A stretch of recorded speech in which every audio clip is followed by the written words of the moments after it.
What's up, Jamie? What's going on? Bill's about to pop in on his own here too. So there's three of us. What's up, fellas? Hey, it's good to see you, man. Yeah, good to see you. Congratulations, by the way, on signing on with LE Training Network. I'm looking forward to working with you on getting your course processed and put up. We have a lot of really good stuff in mind. Thanks. Yeah, I was pumped too. It was a good. It's exactly what I needed at the right time. Nice shirt. Thanks, buddy. We It need to fits start nice. I coordinating like our it. short. We need to start coordinating shirts. We still can't do Bill Brasky. I haven't got that shirt yet, but we have our VDev shirt, and we have our officer involved shirt. We have Valor shirt. I got a gray man defense shirt. There So you go. we'll have to get Bill one of those. And there are no let neck shirts. However, I am working on that shirt that we talked about. Find a way or make one with Okay. silhouette of a breacher. There So we go. yeah, that will be coming out. So I've Hell yeah. working on that. I'm probably a little too anal for that. Today's live is creating a safe place to fail. This is something I talk a lot about in my book, something I talk about in every instructor course I teach and every instructional design course I teach.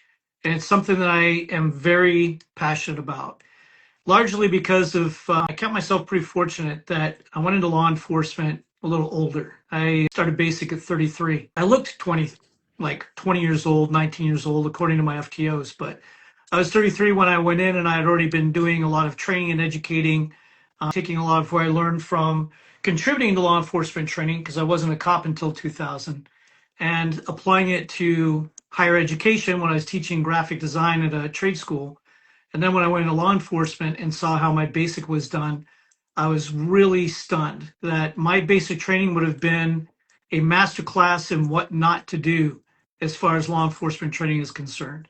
And I feel like, based on a lot of the people I've talked to, that a lot of law enforcement training is still doing the same crap that I went through in the 2000s. So I think we have a really good conversation ahead of us. Jamie working in his academy, and Mesa PD is probably one of the most advanced. I don't like saying progressive because then it makes it sound like you're going communist or using pronouns and stuff.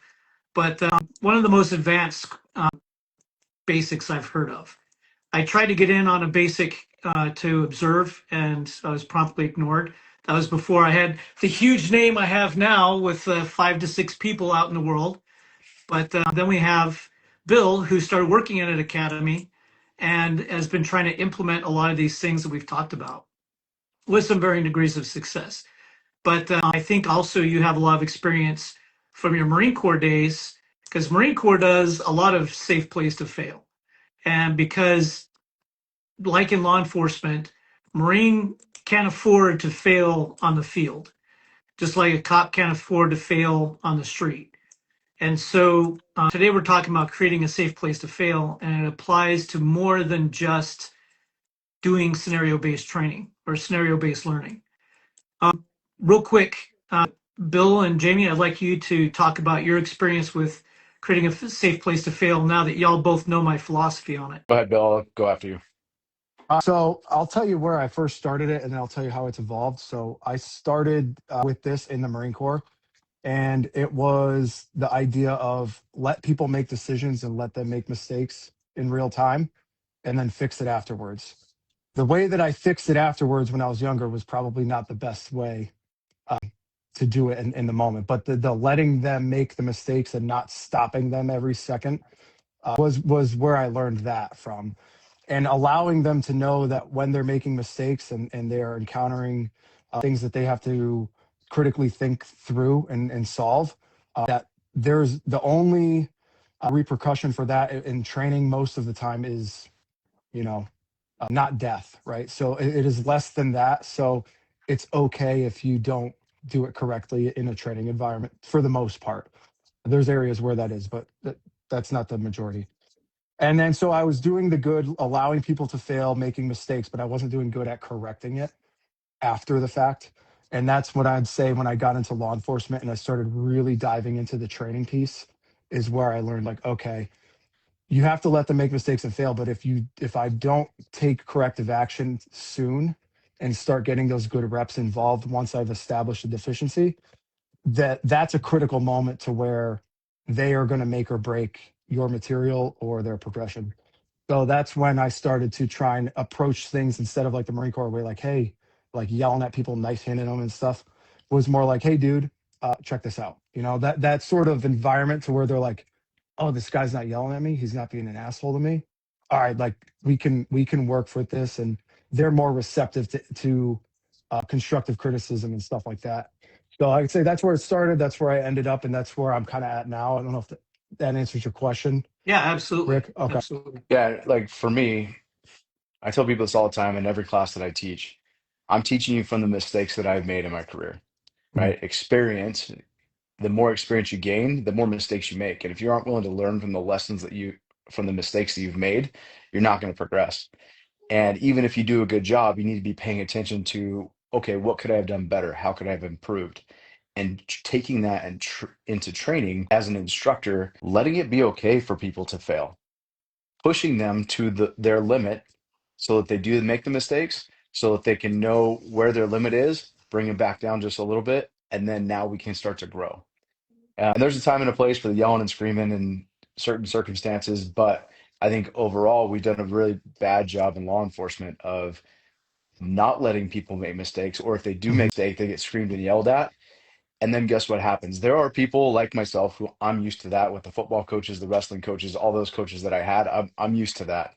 But in today's world, a lot of guys aren't used to that. So when you're screaming and yelling at them, they're going to shut off.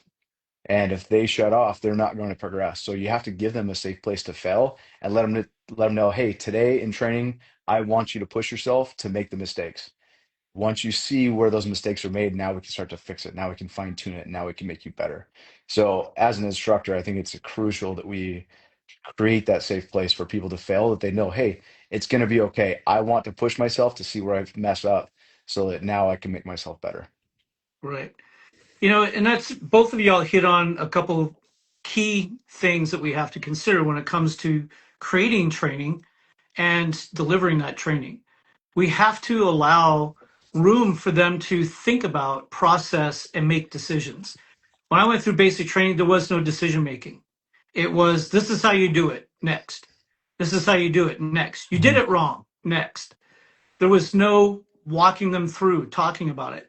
That's one of the things I noticed with Jamie's training when I went through his loan protector course, is that he didn't immediately just jump down and say, you could have done this, you should have done that, this kind of stuff. He actually gave me the time to process, asked me, what did I experience? What did I see? What did I do? And I walked through and processed everything I did. And I saw my own mistakes. The thing is that people know when they're making mistakes. We don't necessarily need to yell at them. They know when something's not right, or they can tell when they're moving into territory they're not experienced with. That was so I'm going to tell two stories about my experience in basic training and a lot of corporate training and other training that I've been through. The best place I've ever seen a safe place to fail is when I worked for the Joint Personnel Recovery Agency, training military personnel on how to go get the POW MIA people. That was one of the best examples I ever had. I was already a cop by then, but the one that stands out most, it was a scenario based training and a scenario based assessment. There were 50 people in my class. We were divided up into 10 groups of 5. We were doing patrol tactics, and our 2 instructors took us out. One of them is my favorite whipping dog, the felon, the former cop, current felon. They just made something up on the fly. They put a car down at the end of the cul-de-sac, had one of the students as a role player, and gave him a gun. So the scenario is we had some drunk people off in the corner at the end of the cul-de-sac, a car where we couldn't see somebody who had an armed robbery suspect who had shot somebody somewhere in the car. Since I was the only person from my agency in the basic, I was paired off. I was put in the group with other people who were the only ones from their agency. So I watched everybody go through it, and I saw the things that they were doing wrong, which was very good for scenario-based training. So, as we're experiencing and experimenting, I got to watch everybody and I saw the things that they were doing wrong. I formulated a plan. So, number one, I had an advantage that the other groups didn't have because I was able to observe something that I should have experienced right off the bat and not had be able to watch 40 other people go through and screw up. So at the time we came, I already had planned. I already knew how I was going to mitigate everything, gathered them together. And I said, okay, this is what we're going to do. First thing we did is we arrested the loudest drunk from the group. I said, hey, come over here. I have a question for you. You saw this car pulling. He's like, yeah, what's up? You're under arrest, drunk in public, got rid of him. All the drunks went away. Then we approached the car in a tactical manner where we were watching the mirrors. We couldn't see him. We quietly checked the trunk to make sure it wasn't going to pop open. And then we timed it, threw open the door. I grabbed the guy's gun, and nobody got shot. We got the guy. Nobody was injured. We were the only team that actually solved the scenario. So everyone was cheering us, including the 40 people who had gone before. Everyone was super excited because everyone else had gotten shot, or the bank robber shot himself, or the drunk started fighting them and stuff like that. So we were pretty happy about that.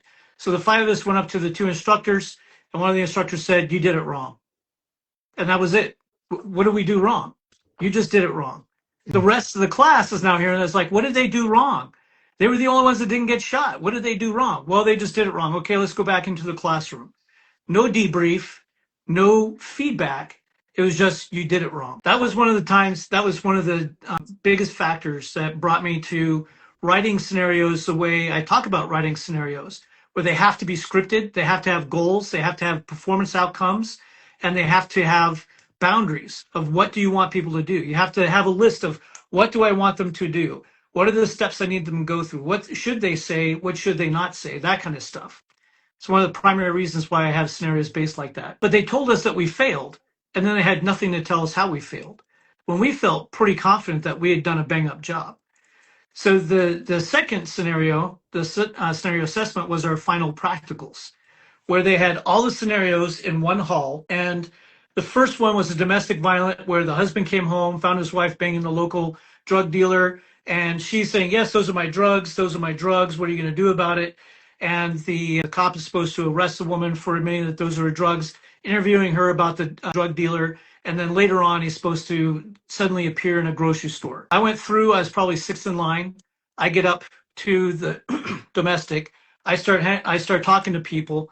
She starts telling me what's going on, and I hear gunshots. This is my first time this is the very first practical of a series of 6. And I hear gunshots. So what would you do? You respond, right? I immediately draw my firearm. I get tactical, start going down the hall. And the instructor tells me, just ignore the gunshots. That's not part of the scenario. Okay, ignore gunshots. Went back to it. Never got the information because I arrested her, and then they herded me to the next one. So now I don't have any of the things that they were looking for me to get. Go through the rest scenario. Final scenario is I'm in a 7-Eleven and end of shift. So I walk in, talk to the guy, go to get something, and then I hear gunshots, and I do nothing. I hear gunshots. I was told to ignore them. Turn around. There's a guy pointing a gun at me. The instructor's throwing the clipboard. Do something. You just need to do something. I'm just like, you effing kidding me? So I pull out the gun, shot him. And everybody's looking at like, oh, he failed. He's disappointing.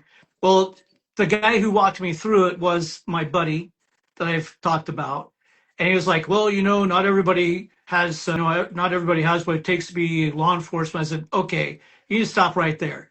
I have been through this kind of crap. You told me to ignore the gunshots at the very first activity. I didn't get any of the information because you told me to just move on to the next scenario.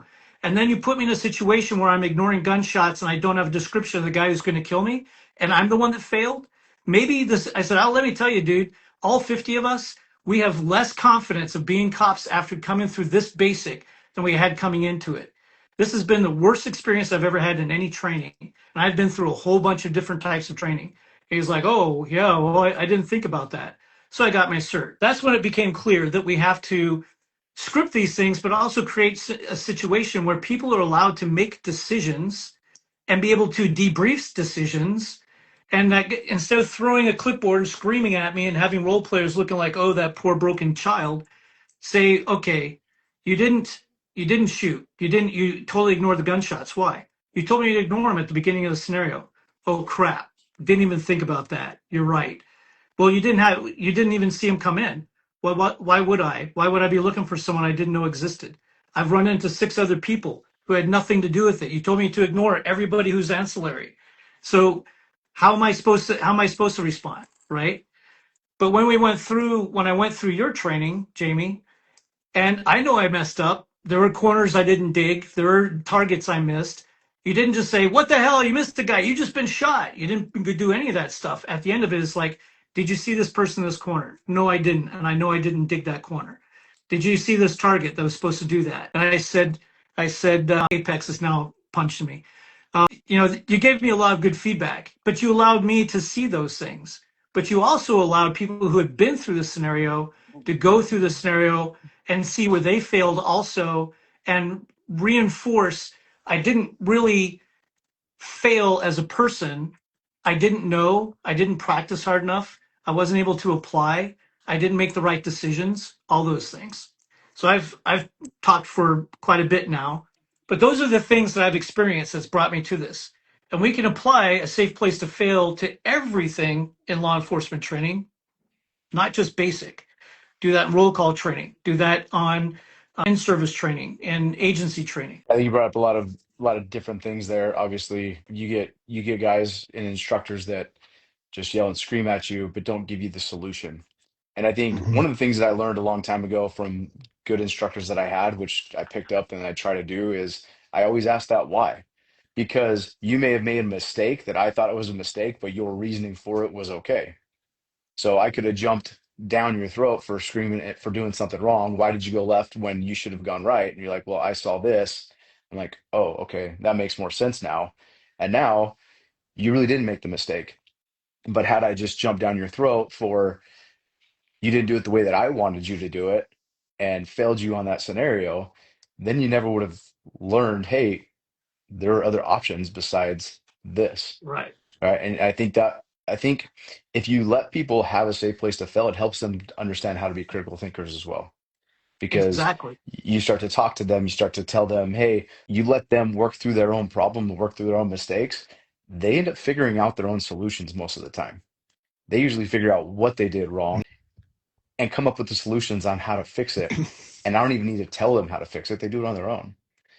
So I think that's an important part of that. And obviously you didn't get that in your basic academy, but And I didn't get that in pretty much any other training following on for my decade. And even when we did active shooter training in my agency, the only feedback I got when we went through, because it was essentially everyone show up at the high school, they run through 3 to 5 man teams. At the end of it, slap you on the back, have a nice day. When I showed up, the SWAT commander who had taken a shine to me and included me in a lot of the training, is like, "Hey, I want you to go through with us." I said, "Okay." So we went through, and as we're clearing rooms and doing the diamond formation that I know you love, and switching so hey, shoulders. hey, take that back. So there was one room I went into and I turned on the light and we cleared the room. And every time we went into a room, I turned on a light. At the end of it, he didn't say, "What the hell were you doing?" He said, "Hey, Rick, why'd you turn on the lights when you went into the room?" I said, "So we could see." And he turned to the SWAT guys, is like, "We can turn the lights on, guys. We don't have to clear the rooms in the dark. We don't have nods. It's easier to find them in the holes if they're in the light." So he didn't ridicule anybody. He just asked me, "Why did you turn on the lights?" Of course, when he asked me that, I was like, "Oh shit, I did something wrong." But it turned out that that was the right answer. But if you just praise somebody without asking them why, then they just think, "Okay, turn on lights in all circumstances." There are times I cleared rooms in the dark when I was on the road because of different reasons, but there's never one answer for every situation, right? So how can we give them the answer if and have them do critical thinking at the same time? I think too, asking the why even when people do something right Yeah, and let because they might not even know why they did it right. They just did it right because they did it. Why did you do that? And a lot of times people will think, oh, I screwed something up. And then you let them walk through it. Like, no, that was perfect. You did exactly what you're supposed to do. And now you understand the why behind it so that you can do it in the future. absolutely. Absolutely. Bill, you look like you're chomping at the bit. No, I was writing down a lot of stuff because I actually didn't realize how much this ties into everything until you started telling your stories, and I started getting like thought here and a couple of good one-liners and stuff. But For people that are, I'll give you, off of your example, Rick, and I'm sure Jamie has had these too. My experience in the academy when I went through with scenario based stuff was the exact same. And I hated oh, this is notional, or that's out of play, or don't worry about those guys over there. And then when you go work the road, you're like, all of the stuff is in play all of the time. Yeah. However, when we did training, it was very, it wasn't like that. And the reason I've learned to this day is because those are lazy instructors that didn't plan. They didn't have a syllabus. They didn't have logistics set up. It was hodgepodge, and that's why those things happen. But one thing that I also found was like during the debrief, right? So in my experience at the academy, when I went through, you do the scenario and you'd go to a domestic, and then one guy would run out and then he'd come back wearing different clothes. It would just be so crazy that you're never going to win, right? And so you'd go through your debrief and you'd be like, man, that was terrible. I suck. And then everything that the instructors would critique you on was everything. There was never like, hey, what was your perception? Why did you make this choice? It was like, you didn't do this right, this right, this right, this right. So like you finish the scenario, you already know that you messed it up. And then the instructors are telling you all the stuff that you did wrong again. And there's no learning involved. It's just a shit on the new guy fest. So one thing that I found helpful to start getting people, especially instructors that have been used to that way of debriefing, is using, and it might not be the best way, but it's a good stepping point, which is the student center feedback model.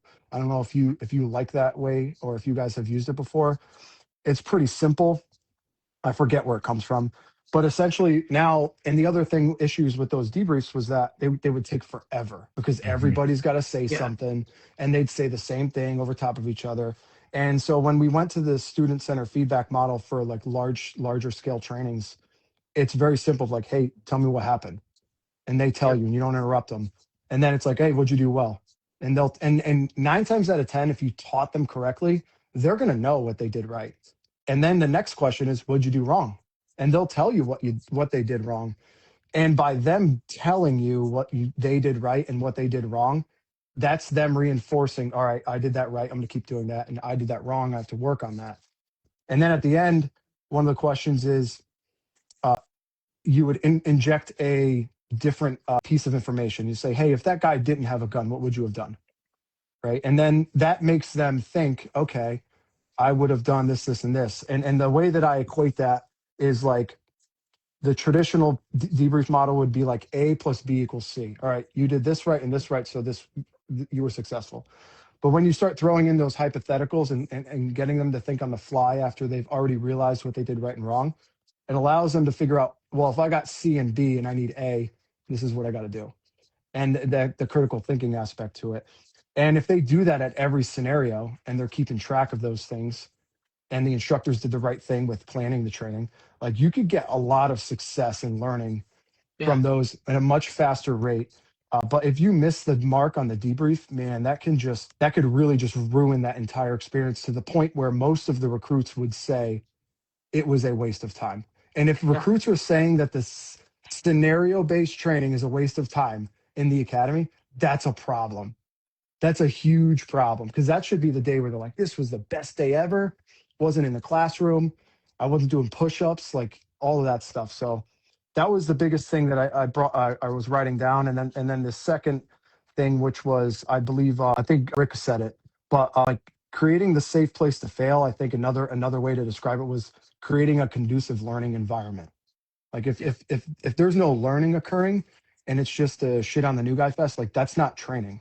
That's just you trying to be the alpha in the room and put everybody else down, and that's not how it works.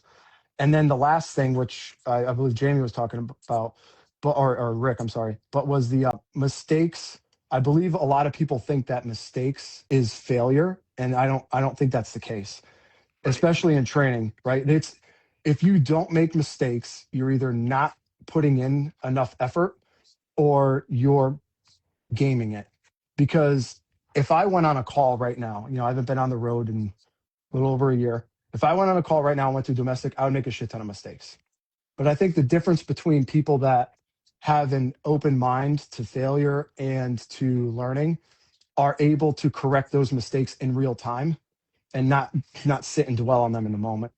And just to go off of your story about the SWAT guy that you went through that scenario with, the reason I think he probably asked you those questions is because the environment that I found in SWAT is like the guys always want to get better. I very rarely met guys that are like, oh, I don't want to go to training, I don't want to learn. And he saw something that he didn't know. He's like, hey, what's up? If that's easier, like, why aren't we doing that? And I think because he was probably brought in an environment where it's okay to make mistakes, and most of the patrol guys in their academy time, that doesn't exist. Or I shouldn't say that. It's rare. Yeah, It's it's rare. rare. Yeah. Yeah. And some of the things that I talk about too is I use safe place to fail because that's something, it's almost like a catchphrase. It's something that people can relate to Mhm. because too much in our law enforcement training, it's either you pass or you fail. There Mhm. is no in between of did you learn? We get so focused on passing and failing. So even in the book, I talk about every scenario has to be winnable. But what that doesn't mean that they dominate snipers, they fight all the pirates, and they disappear all the aliens. It means that they can win the scenario without ever having to pull a gun, without ever having to fire around. Winning means that they did what they were expected to do. Now, the win might be a gunfight, but you can also win by just controlling the people in a domestic where one of them doesn't disappear. If that Mhm. person comes back and shoots the boyfriend, shoots the cop, I've told that story numerous times. That's a failure, but it's not a failure of you failed, go away. It's the idea that you've made mistakes and you didn't respond correctly. So let's talk about why, kind of a thing. But it's something that we can apply to more than just scenario-based training. I think another place that we rob people from a safe place to fail are all the instructors who read the answers to the test questions before they take the test. That is absolute instructor malpractice. Absolute instructor malpractice. If you're giving people the answers, they need to be able to make mistakes.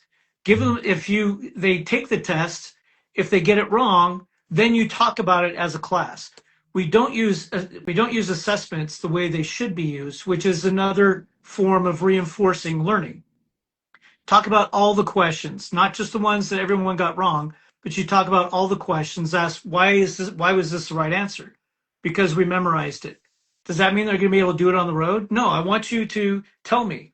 So a lot of the ways that we write multiple choice questions is robbing people also because we're not providing options and answers that require processing, mental processing. We're not writing tests that have three options, two of which sound like they could be right if they don't know the content, and one that is absolutely right if they do know the content.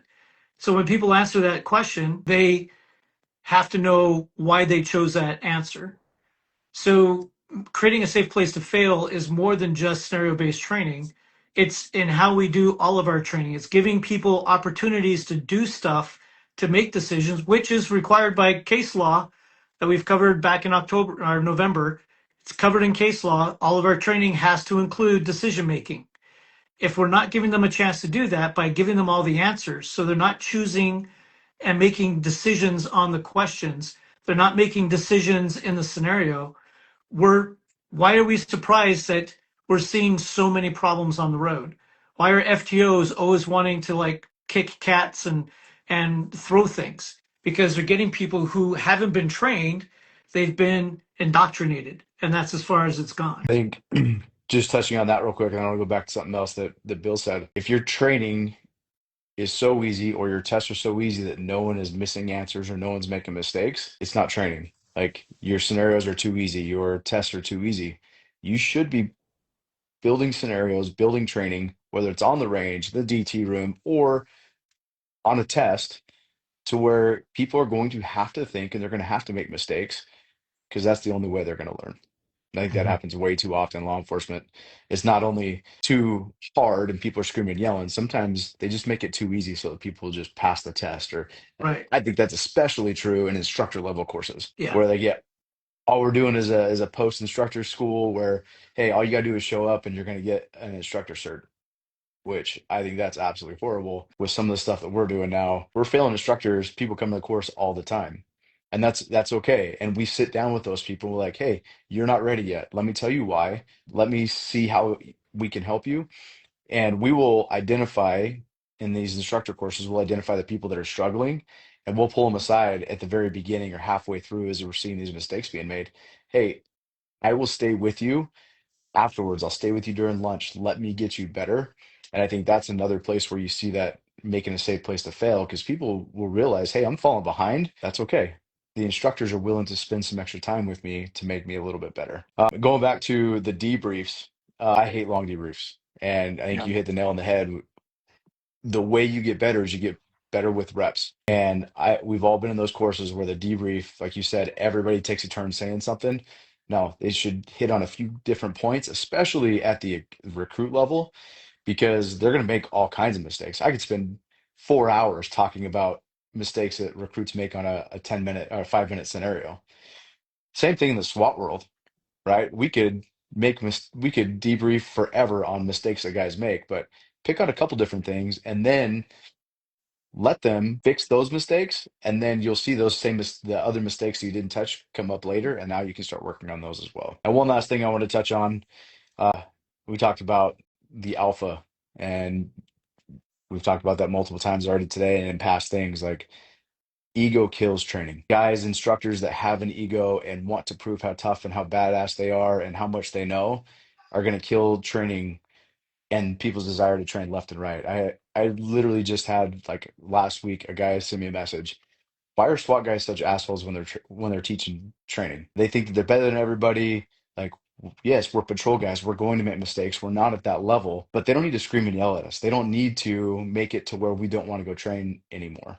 And I always talk about one of my favorite examples of this.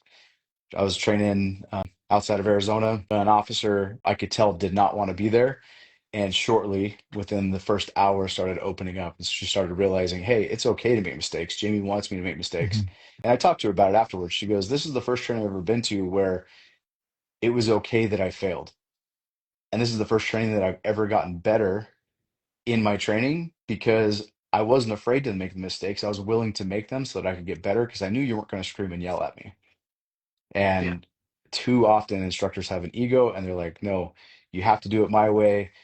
You suck. And then either go too long-winded on their debrief and tell them everything they did wrong, or they're too short on their debrief and say, you suck, get out. I think we have Yeah. an issue with both of that in law enforcement. Yeah.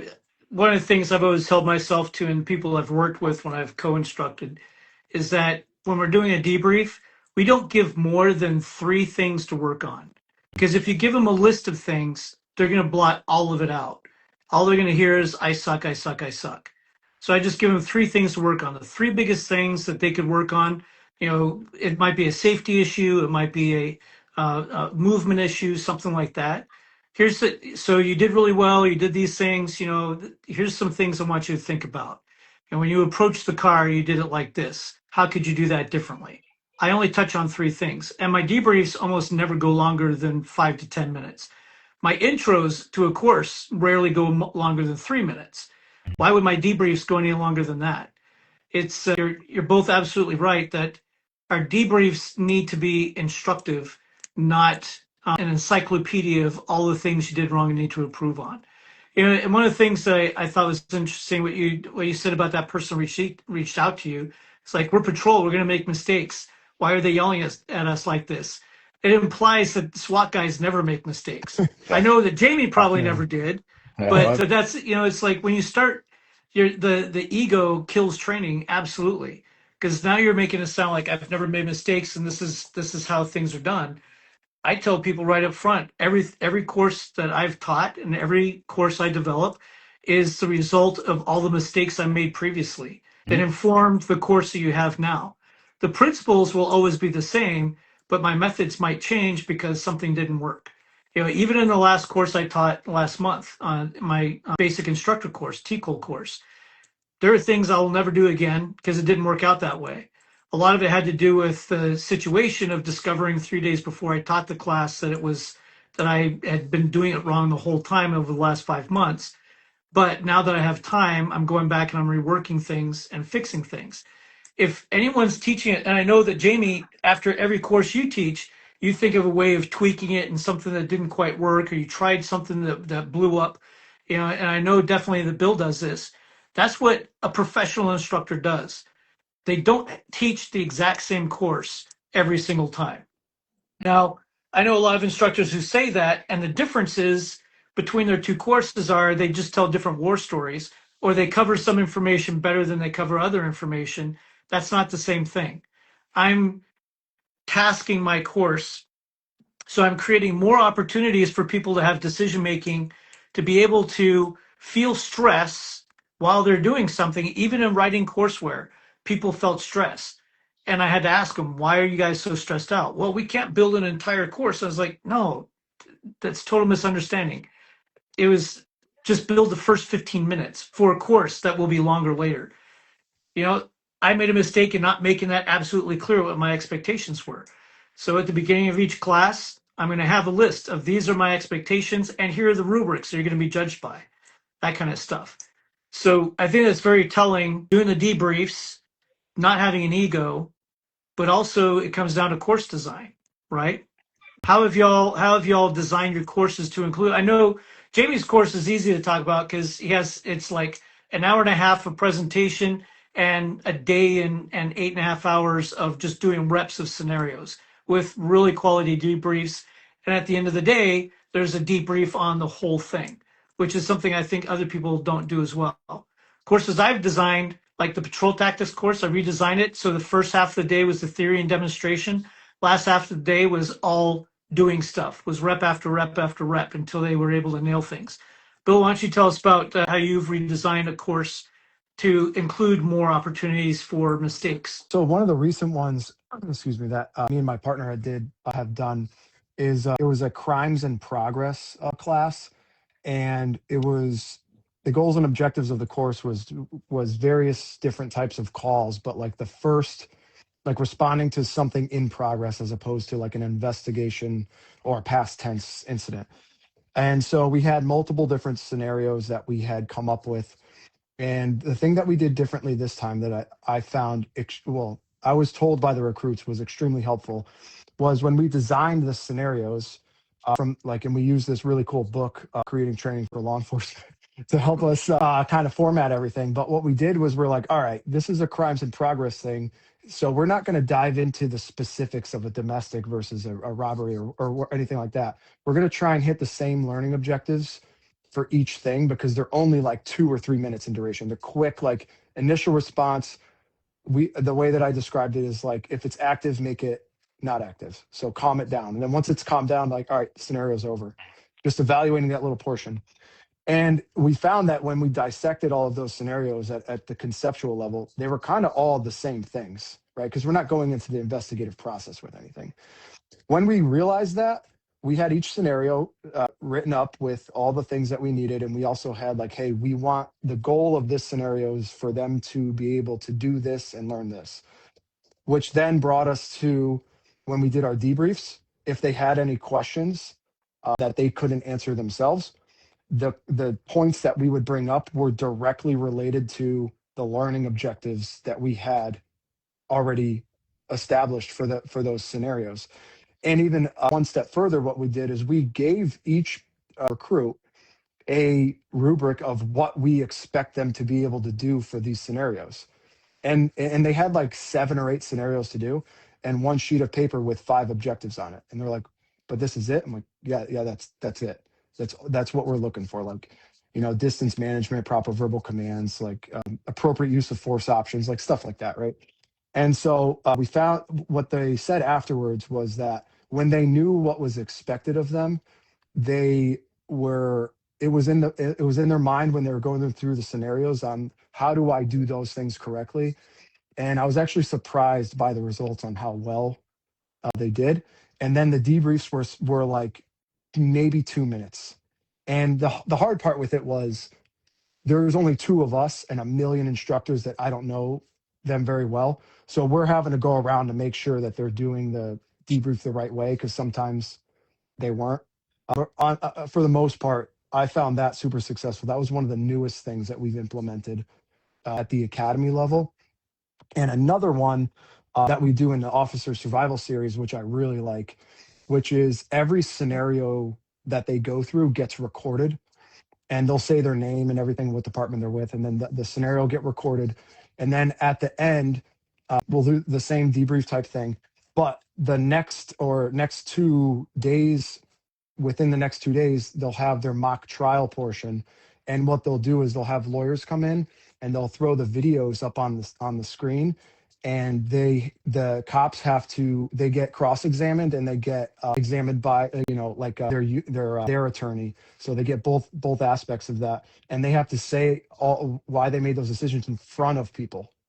And I thought that was actually a really cool debrief method, because now they're having to explain with the peer pressure on why they made certain decisions, both on a supportive attorney and then a defense attorney.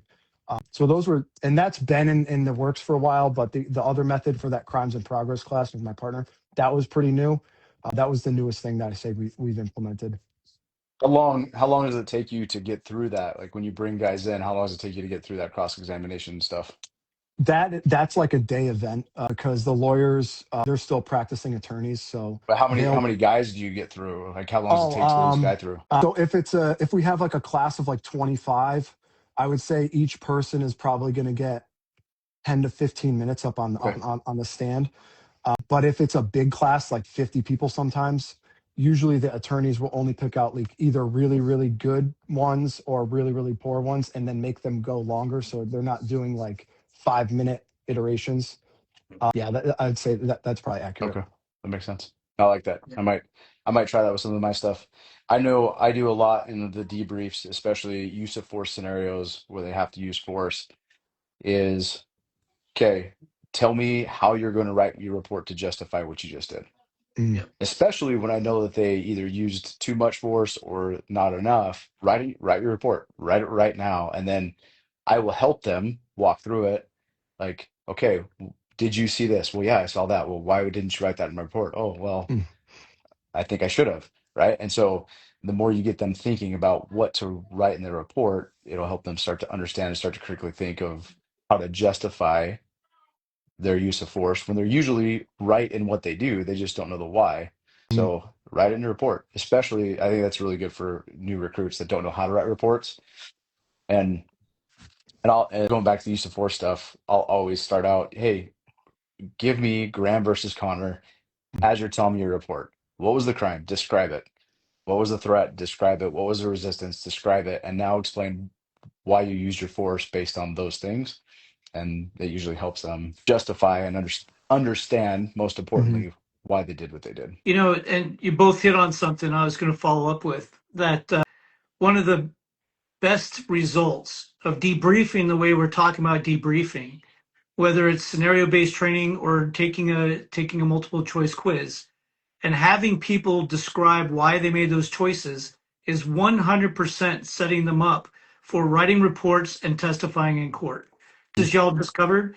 So when we're not providing people an opportunity to discuss their decisions, even worse, when we're giving quote unquote training that doesn't include decision making, we're not setting them up to be effective law enforcement. We're training them, how do I BS my way out of this, if anything? Now they're being held accountable, and they're not used to being questioned. They're not used to explaining. They're not used to replaying in their mind why they did things and what they saw and what they experienced. By having them do that, we start training them to also think about their decisions immediately afterwards. So they're already formulating the explanation. They're already formulating what they're going to testify to. Because anybody who's been involved in any kind of high risk situation, you have to write a use of force report. It comes under a lot of scrutiny, mm, especially if there's an OIS. If there's an OIS, you're talking to an investigator, you're talking to a detective, you're talking to command staff, you're talking to the other guys, you're being told don't talk about this to anybody. There's all these things involved. You have to make sure that if you don't replay it in their mind, and by training them in all these situations to replay things immediately afterwards so that they can put things in sequence, we're preparing them for what it's like to be on the road, and we're building resiliency. Because I honestly and truly believe that a lot of the problems we have with law enforcement personnel being afraid, not only is a part of the de-escalation failure that we've called training, but I think it's because we don't have them thinking about why they did things. They're not used to being able to make a mistake or go through some high stress situation and then talking about it afterwards. They debrief is also something that they do. When I worked for JPRA, I ran the debriefers course. And one of the things they talk about is making sure that when you're debriefing, you're making people know that you're not broken and need to be fixed.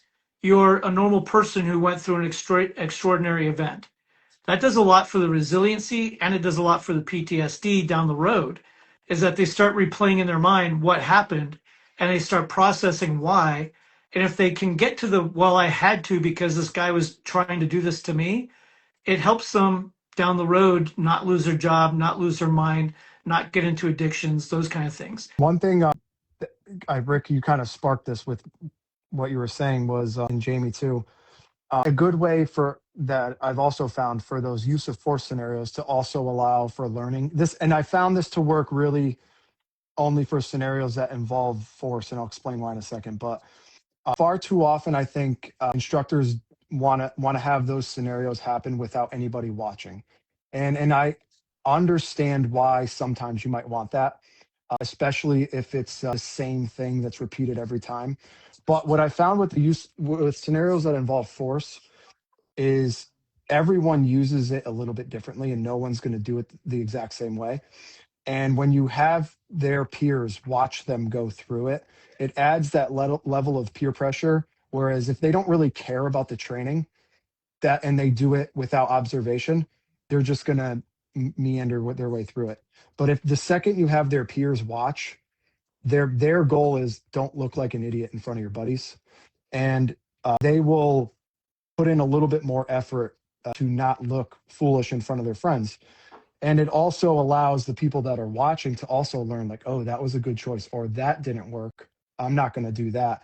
And then when they get up to go through the scenario, they could do the exact same things, but sizes are different, strength is different, capabilities are different.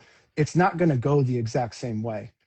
And because of that little difference, I think allowing folks to watch scenarios like that instead of like keeping them in the hallway is really beneficial, not only for the person going through, but for the students that are watching.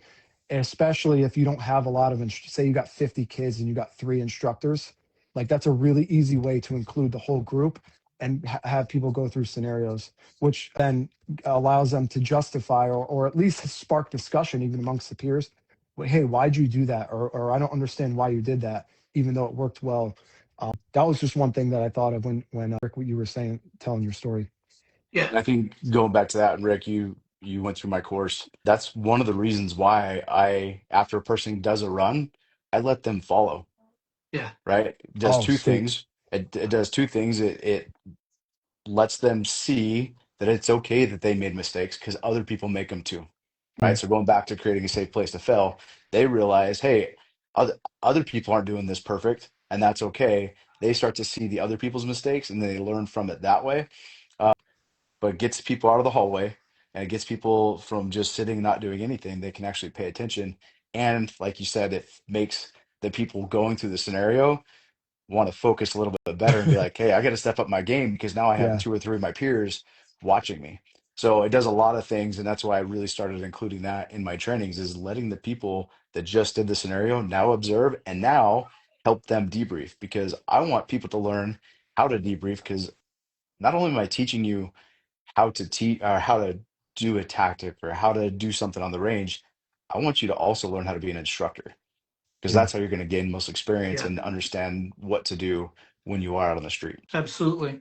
I'd always felt like for a long time, I felt like there was a hole when I talk about designing scenarios, creating scenarios, stuff like that. I've always talked about scenario-based training and scenario-based assessment, but I always felt like there was a hole in it. And y'all just brought it up, reminded me that it was when I went out to observe AZ Post putting on the small unit tactics Hmm. instructors course.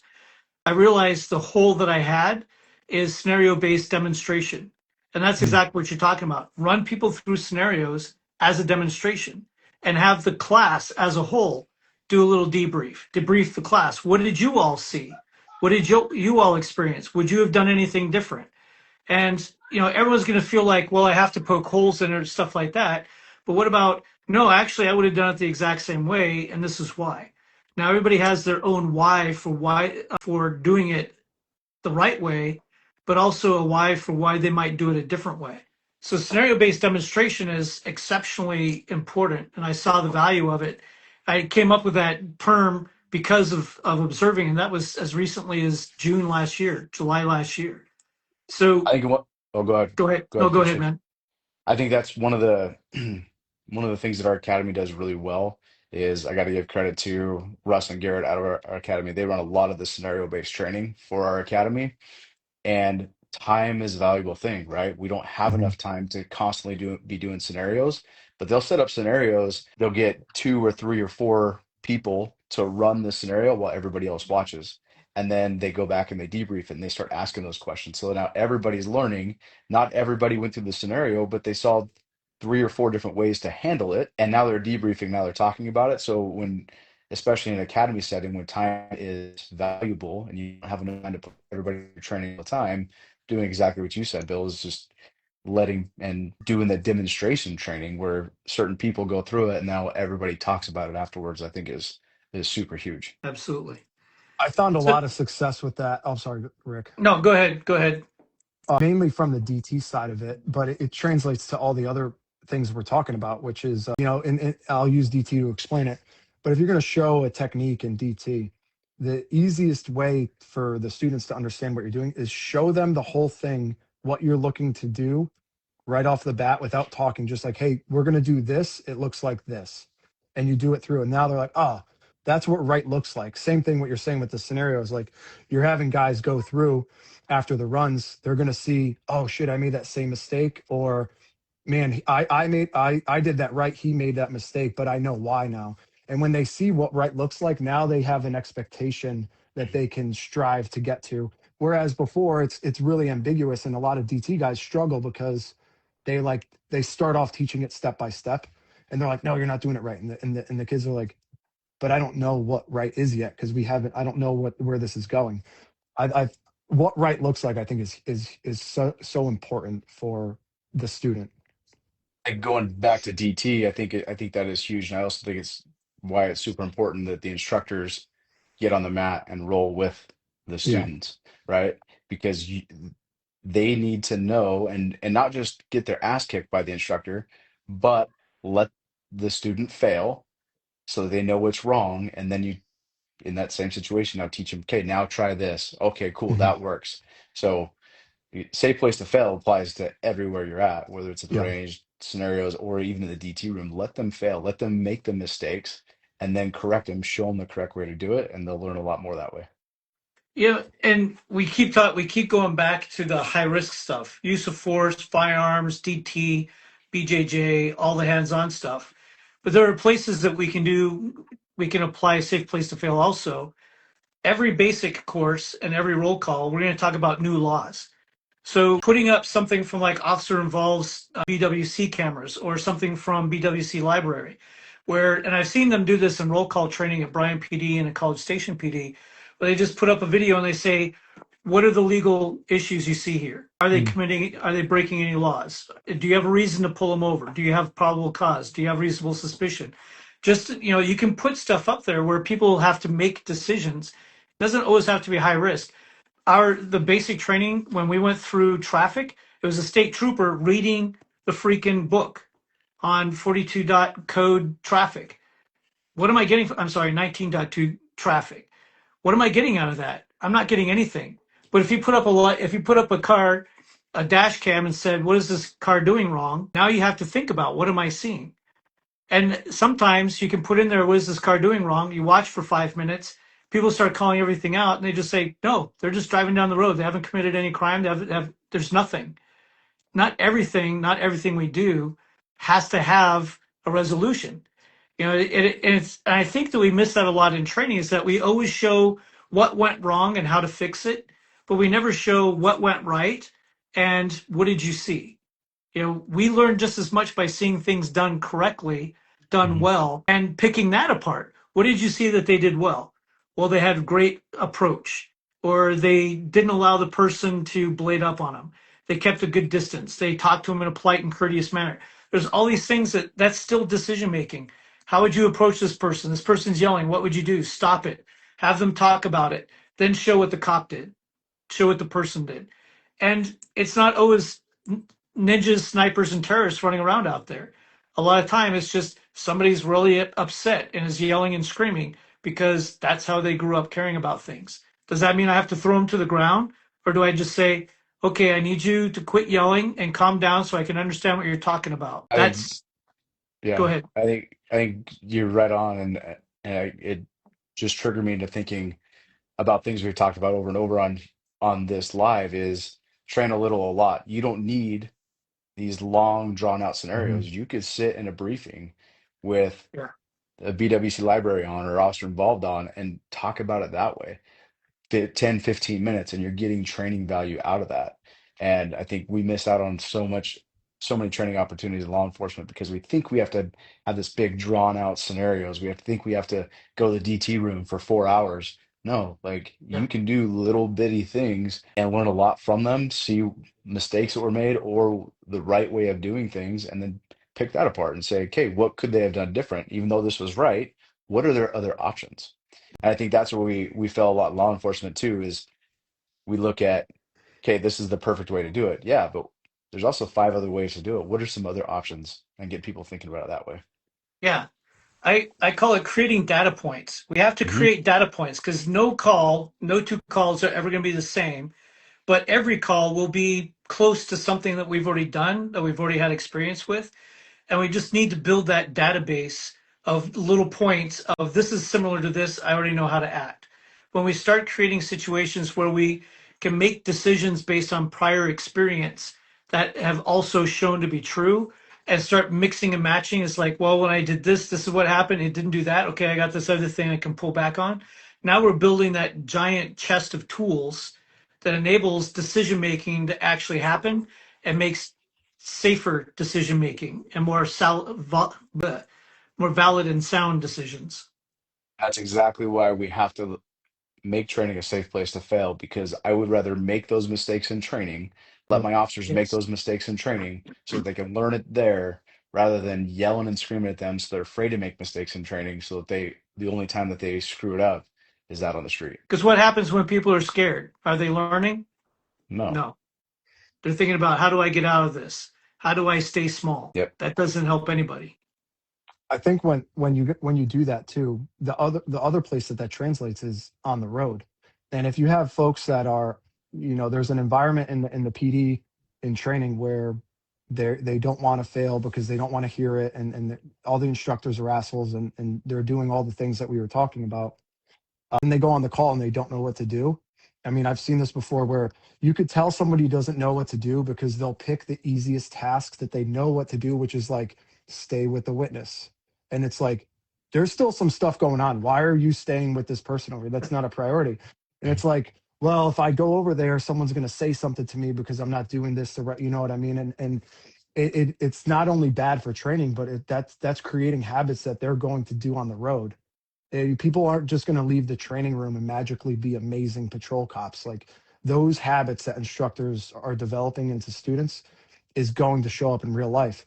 And then you pull up those body cameras and they look rough. It's like, well, I wonder how we got here. So I think it's if instructors are watching and they can take anything away from this, like Jamie said, the ego is going to kill the training. And Rick, the point what you make is like if you designed your training appropriately and your instructors are on the same page and the students accomplish the things that you needed them to do and they can self-realize what those good things were and what the bad things were, you might not need to say anything in the debrief other than, hey, if the guy was already out of the car, what would you have done? I've done this, this, and this. All right, cool. See you later. You got any questions for me? No? All right. See you. Like, you don't have to say a lot if they accomplished the things that they were supposed to Mhm. and they answered the questions appropriately and they don't have questions. And I think a lot of instructors feel obligated to every time I have to say something negative and something positive. And I don't think that's the case. And depending on your audience, whether it be recruit level or in service or SWAT guys or whatever. But no, I like that a lot. That was a good point. Very good. I wonder if we have any questions from our viewers. We always do these. I have to remind people we don't do these just so we talk all the time. We want people to interject. We want people to be involved. That's why we're doing these lives. Going back and watching them is easy, but then you don't have that opportunity to ask questions, to disagree, to do the debate. Because guess what? Having conversations is also learning. This isn't just about talking about how to do things better and what went wrong in the past. We're trying to get people to discuss possible solutions. There are people out there who have done things differently than how we have that have been really successful. We want to hear about those. The community wants to hear about those. So that leads me into explaining what's happening next week. So January 9th, we're going to be doing our live on YouTube. And the live we're going to have is with Scott Howell, and we're going to talk about his journey into becoming a podcaster, the mistakes he made, the what he thinks about, how he prepares, down to equipment, all that stuff. We'll be doing that on YouTube Live, so people can participate on YouTube, ask questions and such like that. Same time, 5 o'clock. It'll be on the Letneck channel. We'll publish that out, but 2 weeks after that, on the 16th, we're going to have, 23rd. On the 23rd, we'll have Scott on an Instagram live where people have had 2 weeks now to watch that YouTube live as a podcast, come on and ask questions. We're going to start doing that once a month. The first or second Friday is going to be a guest on YouTube live. 2 weeks later, we're going to have him on Instagram live so that our watchers and our participants can ask questions and make commentary, create debate. I absolutely believe in social learning, which is where people get together and they talk about things, debate things. There are some wrong and right, and we'll talk about that, but it's a place where we can disagree also and learn from each other. I don't learn by everybody agreeing with me. My courses are not good because everyone says they're good. I learned by making mistakes and being told, hey, have you thought about doing this differently? Jamie and I had a conversation just the other day where I said, had you considered these things? Yeah, but I'm doing it differently for this other group. Okay, wasn't aware of that. You're absolutely right. My opinion didn't really matter because he had already thought that through. That's what we want with these things. So January 9th, Scott Howell on YouTube Live. We'll publish the card for that throughout the week. 2 weeks later, on the 23rd, Scott Howell taking questions from the community. We want questions. We want debate. We want to have these conversations with everyone who's interested in improving the quality of training in law enforcement and improving themselves as instructors. Do you have anything to add? I'm No, looking forward to it. yeah, it'll be good. It'll be good to have Scott on. Scott, if you guys, the guys that are on here listening, aren't listening to Ironsight's podcast, one of the best podcasts out there, especially from a guy who is not law enforcement, who is bringing good law enforcement instructors, good law enforcement people on to better our community. And I will say he is putting the right people in touch with other people. All three of Yeah, us have been on his podcast, and he was amazing. So I'm excited to have him on. And I've learned a lot about instructing just by listening to his podcast as well. So yeah, absolutely. Absolutely. I call him the consigliere of law enforcement training mafia. yeah, He, without even being a cop. yeah, Yeah. without even being a cop, he's done more for putting people together than anybody, I think. Yep. So awesome. Cool. Anything you want to add, Bill? No, well, I guess I'll say this, which is for the people watching, uh, if you disagree with things that we say or you agree and you want to come on and ask questions, like no one's going to meet you with animosity or like shit on you from the get. Like we're here to learn.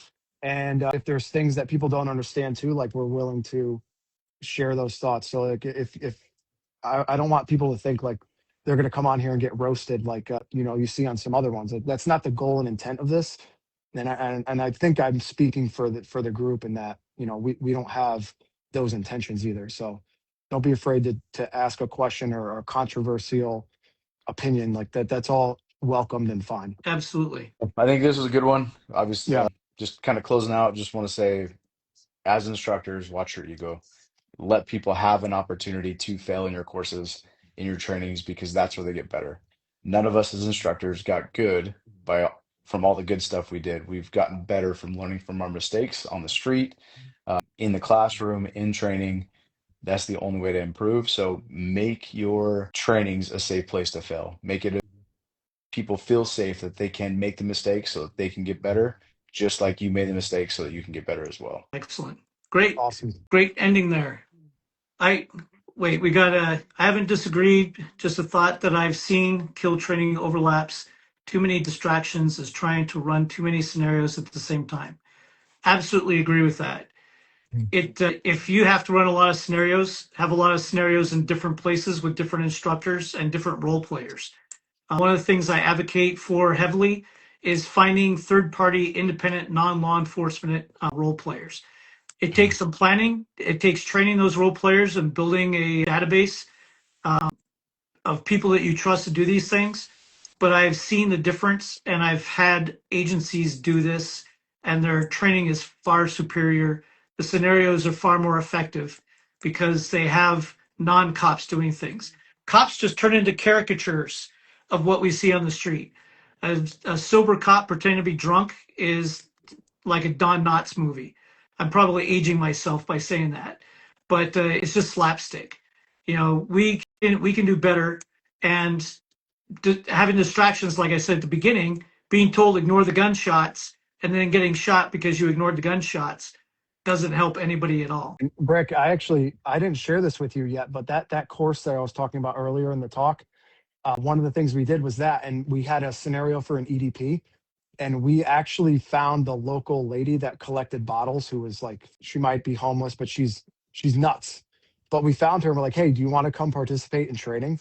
And she was like, yep. And she loved it. And guess who was the best EDP role player? Her.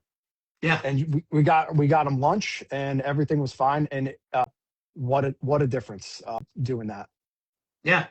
When we did DUI investigations, we got family members and friends loaded at the academy, and we'd have a couple people babysitting them. I was a drunk babysitter for a while, so that the recruits had actual drunks to be able to do FSTs and investigations on. So there are ways of doing it. It just takes effort, takes planning, takes scripting, and to accomplish those things. But if you're limited in space and you have to have a lot of people go through, extend training. You know, it's easier to manipulate a schedule than it is to manipulate time and space. I think too, it goes back what Scott, the easy breacher, he's like one of the godfathers of breaching in Arizona.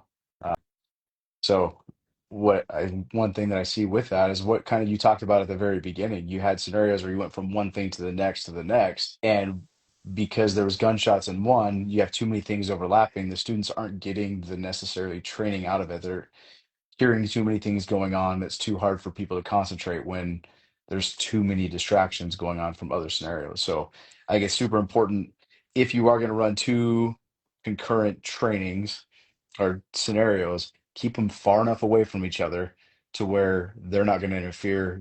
Your students aren't going to get distracted from one or the other. Absolutely. You know, and going back to one of the things that we talked about, scenario-based demonstration, you want everybody in the same place. If they're doing scenario-based training where you're trying to focus on people going through a fresh scenario, you have to have a place where you're separating people who have been through it and people who haven't been through it. People who have been through it can then watch from a distance as long as they're not getting involved at all. They're just observers. But then when you're doing scenario-based assessment, you have to separate them, those who haven't been through, those who have been through, and keep all three units away from each other, because you don't want anybody poisoning the well by providing information or impacting someone else's assessment. That's one thing Rick yelled at me about in my course, keeping everybody in the same spot. We didn't have many other places to put them, but yeah, I think that's valuable as well. I'm glad you were able to heal from the verbal abuse and my I throwing know, I know. clipboards and screaming at you. I I'm learned pretty a rough. lot. Yeah. Cool. Awesome. Well, All thanks, right. guys. This is a good Yeah, one, thank you. and look forward next Friday. We'll be getting on YouTube Live, our first one. So not only prepare for a great conversation with Scott Howell, but also prepare for some minor technical difficulties. So it'll be interesting. All right, we'll see you Right. guys later. See you Bye, guys. guys. Bye.